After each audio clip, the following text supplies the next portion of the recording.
Okay. Good morning, all of you. Now we are going to discuss about Unit 4. In this Unit 4, in our previous class, we discussed about isomerism. How many types of isomerism are possible? Isomerism basically classified into two types. One is structural isomerism, second is stereoisomerism. Structural isomerism is again classified into chain isomerism, functional isomerism, positional isomerism, tautomerism, metamerism, and ring chain isomerism. We already completed all these topics in our previous class. Now we are going to discuss about remaining topics. So in this types of isomerism. So sorry. Okay, so structural isomerism is completed. Today's topic is about stereoisomerism. In this stereoisomerism, we already discussed about, so we already completed that what geometrical isomerism. So stereoisomerism is again two types. One is geometrical isomerism, second is optical isomerism.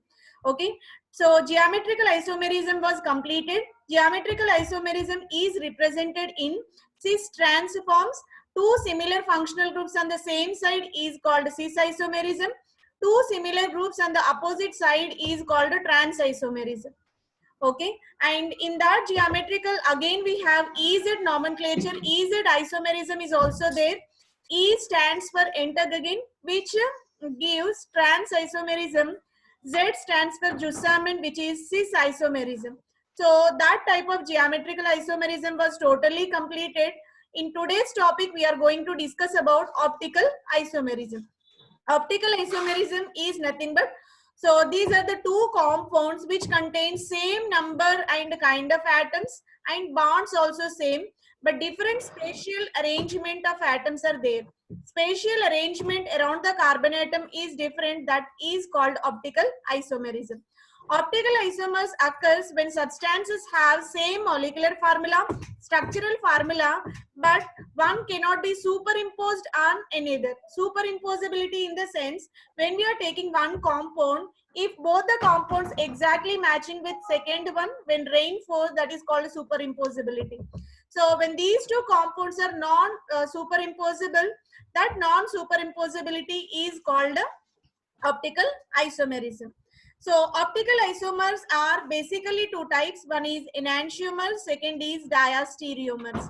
Enantiomers are nothing but, so enantiomers are defined as the isomers which are mirror images to each other but non-superimposable. Both are mirror images but non-superimposable. Non-superimposable mirror images are called enantiomers. Enantiomers are again two types. Two types of enantiomeric compounds are available. One is called dextrorotatory, second is called levorotatory. Dextrorotatory in the sense, so when isomer rotates, plane polarized light towards right hand side.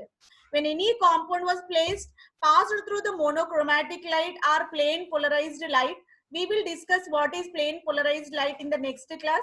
So when that light passes through the compound, what happens? The light is rotated towards right hand side. That is called dextrorotatory, which is indicated with positive sign. And the second compound is called levorotatory. Levorotatory is indicated with minus sign. So where plane polarized light is rotated towards anti-clockwise or left hand side. Okay. So if it is rotating towards left hand side, it is called levorotatory. Right hand side is called dextrorotatory.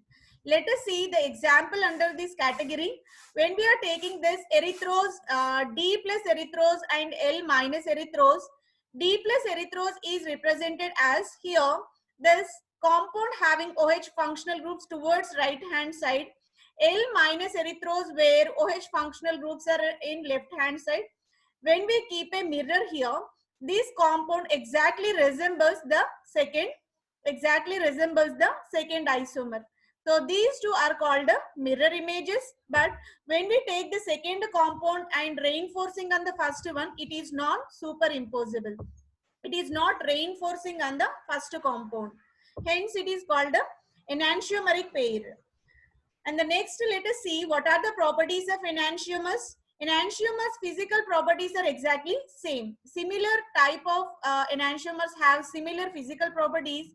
They include melting point values are same, boiling point values are same, and their density values are also same. Those are called enantiomers. But two enantiomers have different direction of optical rotation. But when we are taking that enantiomeric pair, when they kept under plane polarized light, their optical rotation direction is different. Same physical properties except plane polarized light in opposite direction. Chemical properties are also exactly same, but when chiral molecule is treated with this one, their reactivity is entirely different. And the next, isomer rotates plane polarized light towards right hand side is called clockwise, which is called dextrorotatory. Anti-clockwise is called levorotatory compound. They are separated by chiral column chromatography. It is not possible because of all kind of similar properties. It is very difficult to separate enantiomeric pair, but only the method for the separation of what enantiomeric pair is chiral column chromatography. By using chiral column chromatography, it is possible to separate the mixture. They contains different physiological properties. Physiological properties include when we are taking plus ascorbic acid. Plus ascorbic acid is nothing but vitamin C. When we are taking dextrorotatory, whose efficiency is extremely high compared to levorotatory. Plus stands for dextro, minus stands for levo compound. Okay, even though both are same vitamin C, but plus rotatory compound activity is more compared to minus rotatory compound. And the second example, levorotatory nicotine is more poisonous compared to dextrorotatory nicotine. Nicotine is the plant extract, which is the alkaloid compound. So whose nature is poisonous nature will be there. Its poisonous nature is different for two different alkaloids. One is levorotatory is more poisonous compared to dextrorotatory compound. Enantiomers are denoted with RS configuration. RS configuration, we will discuss RS configuration in our next class. So next, we are going to discuss about second type of optical isomers, that is diastereomers. Enantiomers are non-superimposable mirror images. Diastereomers are non-superimposable non-mirror images. Diastereomers are called non-superimposable non-mirror images. Both are not superimposable, not reinforcing one and another. And the second is they are not exactly mirror images. That those two are called diastereomers. Let us see the example. When we are taking this trihydroxybutanoldehyde 2 comma 3 comma 4 trihydroxybutanoldehyde was taken. Here two chiral centers will be there. Chiral center is nothing but the center of carbon around which four different functional groups are there, that is called a chiral center. This chiral center carbon have four different functional groups around that. Hence, so this is a optically active, and the third carbon also have chiral center. So two chiral centers are present in the compound. Hence we obtained four isomers for this compound. In the first isomer, two OH groups are in right hand side. In second isomer, two OH groups are on left hand side. In third isomer, one OH group towards right, one OH group towards left, and this is exactly inversed in fourth isomer. So let us see any more members are waiting. Just a small interruption here. Sorry for this. So I would like to add all these.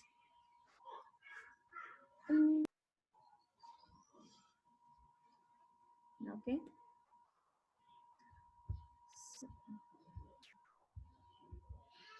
Okay, these are the four isomers present in the given compound. Okay, so this compound 1 and 2 are exactly mirror images. We can say 1, 2 are called enantiomeric pair. Even Compound 3 is exact mirror image with compound 4. That's the reason why 3, 4 are also exact mirror images. We can say this 3, 4 is also enantiomeric pair. 1, 2 is an enantiomeric pair. Even 3, 4 is an enantiomeric pair. From this, we can find out diastereomeric pair. Diastereomeric pair is compound 1, compound 1 and 3. There is no mirror image possibility and there is no superimposability. That's the reason why we can say 1, 3 are called diastereomers.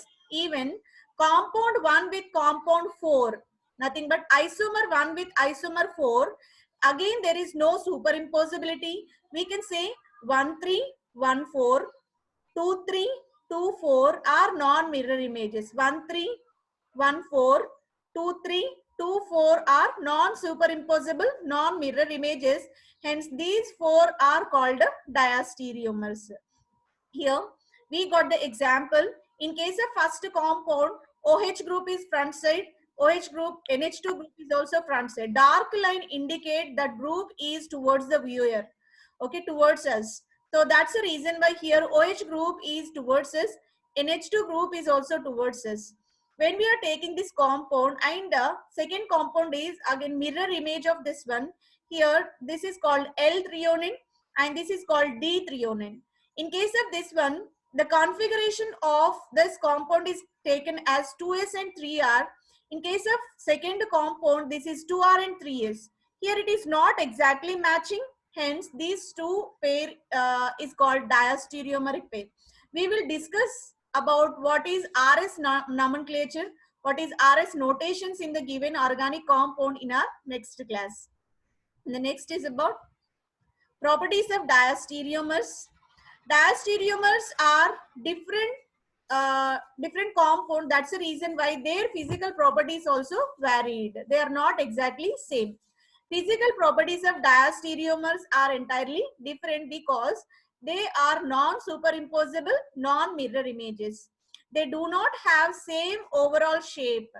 Even interatomic distance is also not exactly same. That's the reason why their properties are entirely different. It is easily possible to separate diastereomeric mixture because properties are different, molecular shape is different, interatomic bonding, that means bond distance is also different. Hence, diastereomeric pair is easily separated. Then, next let us see another properties. Interatomic distances are not exactly same. Rate of reaction of diastereomers are different. If one isomer is reacting fast rate, second isomer reacts with slow rate. That's the reason why. So rate of the reaction also different with different reagents. They have different melting, boiling point and density values. As already we discussed, their physical properties are entirely different. They can be separated by fractional distillation and fractional crystallization. These two are the methods which used to separate this diastereomeric pair. But enantiomeric pair is separated by chiral column chromatography. Diastereomeric pair is separated by fractional distillation and fractional crystallization. Here, one diagram was described here. So here, the compound 1 and 2, these two compounds having RR configuration in the first compound, SS configuration in the second compound. That means compound 1, sorry, isomer 1 and isomer 2 both are exact mirror images and non-superimposable. That's why we can say these two are enantiomeric pair. When we are taking second possibility, one is R, second is S. So here S followed by R. These two are also called enantiomers. But when we are taking SS with RS, otherwise RR with SR, these two are called diastereomeric pair. This diagonal relationship is the diastereomeric pair. This vertical relation is the enantiomeric pair. This diagonal relationship is called the diastereomeric pair. Diastereomeric in the sense non-superimposability followed by non-mirror images should be there. The next, let us see the most important thing. How can we distinguish? How can we differentiate enantiomers from diastereomers? The basic differences between enantiomers and diastereomers we are going to discuss now. So enantiomers are chiral compounds having non-superimposable mirror image relationship. Here, non-superimposable mirror images are called enantiomers, whereas non-superimposable non-mirror images are called diastereomers. There is no mirror image relationship. There is no superimposable relationship. Those are called diastereomers. Enantiomers have identical physical properties like melting point, boiling point densities. Melting, boiling point density values of enantiomers are exactly same, but diastereomers melting point, boiling point, and their density values are entirely different. Even their solubility is also different. All these comes under their physical properties. And the next, uh, enantiomers have similar property. That's the reason why it is very difficult to separate them. Only fractional distillation method is suitable for this. Sorry, chiral column chromatography is suitable for the separation of enantiomers. But in case of diastereomers, they can be easily separated by fractional distillation and fractional crystallization method. Enantiomeric pair is represented by DL forms. One is dextrorotatory, second is levorotatory. And another meso compound is also possible when half of the molecule is dextro, half of the molecule is levo. In that case, meso isomer is also possible. In case of diastereomers, they may or may not asymmetric. That means chiral. Chiral in the sense, around the carbon atom, if four different functional groups are there, then only it is called a chiral center. Here, when the molecule is chiral, then only it gives the enantiomeric pair. Even though it is not chiral, that able to generate this diastereomeric compound. Enantiomers are optically active in nature. That means when it is irradiated with plain polarized light, enantiomers are able to rotate plain polarized light towards right hand side or left hand side. But in case of diastereomers, they may or may not be optically active. Some compounds may not be optically active, but they comes under diastereomers. In the next we are going to discuss about enantiomers have identical chemical properties. Their chemical properties are exactly same, but diastereomers similar but not identical. So there some relation will be there for their chemical properties, but not exactly same, but not identical. Similarity is different from identical nature. They are stereoisomers that are mirror images. Enantiomers are mirror images. Diastereomers are non-mirror images. Example for enantiomeric pair is lactic acid.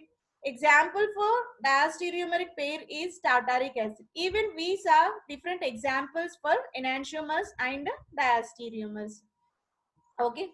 When this compound was given, we have to identify which pair is called enantiomer and which pair is called diastereomer. You can unmute and you can say which is enantiomeric pair, which is diastereomeric pair in this compound. I would like to zoom this still. Yes. Anybody can give the answer for this? Here we have one compound.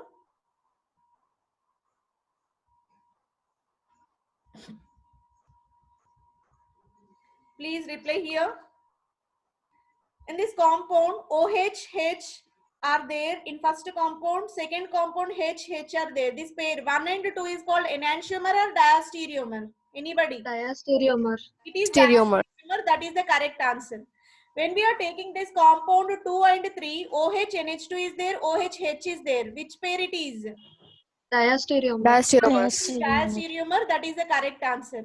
When we are taking compound 3 and 4, H, NH2 is there, OH, NH2 is there. Which pair it is? Diastereomer. Yes. All these comes under diastereomeric pairs. So now you understood the concept. Diastereomers are non-superimposable, non-mirror images. They contains different physical properties, different chemical properties. It is the pair can be easily separated by fractional distillation and fractional crystallization method. Okay. So this is about enantiomers and diastereomers. Now we will see what is mean by chirality.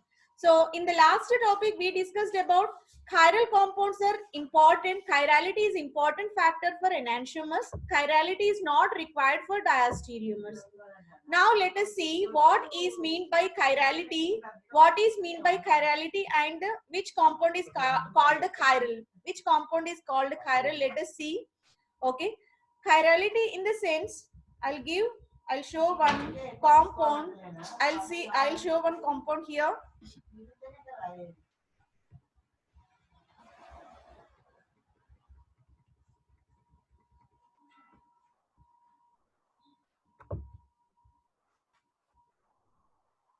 Here,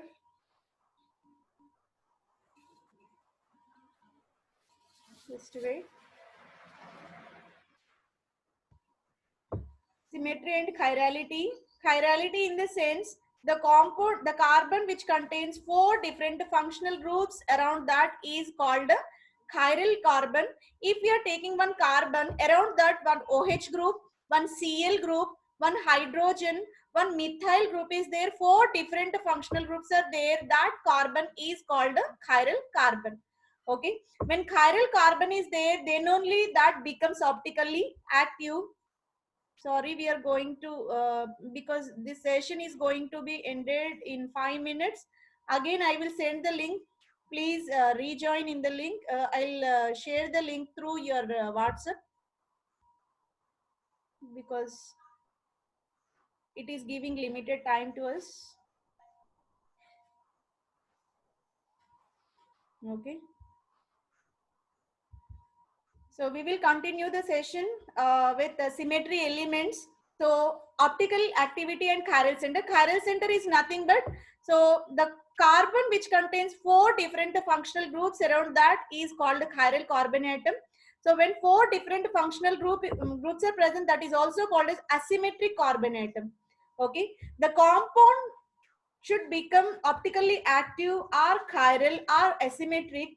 Here, symmetry element should not be present in that. So if the compound contains any symmetry element, the compound becomes optically inactive, that may not give enantiomer, that may not give diastereomer. That's the reason why we have to know what are symmetry elements. So symmetry elements are basically three types. One is planar symmetry, second is center of symmetry, third is alternate axis of symmetry. Okay, so these three factors when absent in the compound, then only that compound becomes optically active, then only it used to exhibit enantiomers and diastereomers. In our next class, that means after this this one, we are going to continue this symmetry elements. Okay, now let us revise in brief about enantiomers and diastereomers again. Enantiomers are nothing but non-superimposable mirror images. Diastereomers are nothing but non-superimposable non-mirror images. Enantiomers are having different physical properties and different chemical properties, whereas diastereomers have similar, sorry, enantiomers have similar physical properties and similar chemical properties, but diastereomers have different physical properties and different chemical properties. It is very difficult to separate enantiomeric pair, whereas it is very easy to separate diastereomeric pair. Enantiomers can be separated by chiral chromatographic method, whereas diastereomeric pair is separated by fractional distillation and fractional crystallization method. Okay, enantiomers are by taking simple examples, we are showing enantiomeric pair here. D plus erythrose and L minus erythrose was there. D stands for dextrorotatory. When we are taking plane polarized light, if plane polarized light is rotated towards right hand side, that is called dextrorotatory. Here erythrose OH group is in right hand side, hence it is dextrorotatory. OH group is left hand side, that's why it rotates plane polarized light towards left hand anti-clockwise direction, hence it is levorotatory. This is represented as D plus erythrose. This is represented as L minus erythrose. These two are called enantiomeric pair. In case of diastereomers, we took one example with OH groups. Okay, so 2, 3, 4 trihydroxy butanaldehyde. So in this, both enantiomeric pair as well as diastereomeric pairs are present. When we are taking 1, 2 and 3, 4, these comes under enantiomeric pair. 1, 3, 1, 4, 2, 3, 2, 4. These four are called diastereomeric pair. Okay. So if you have any doubt about these two topics, you can rise. Now the time is given to you. You can rise if you have any doubts about this enantiomers and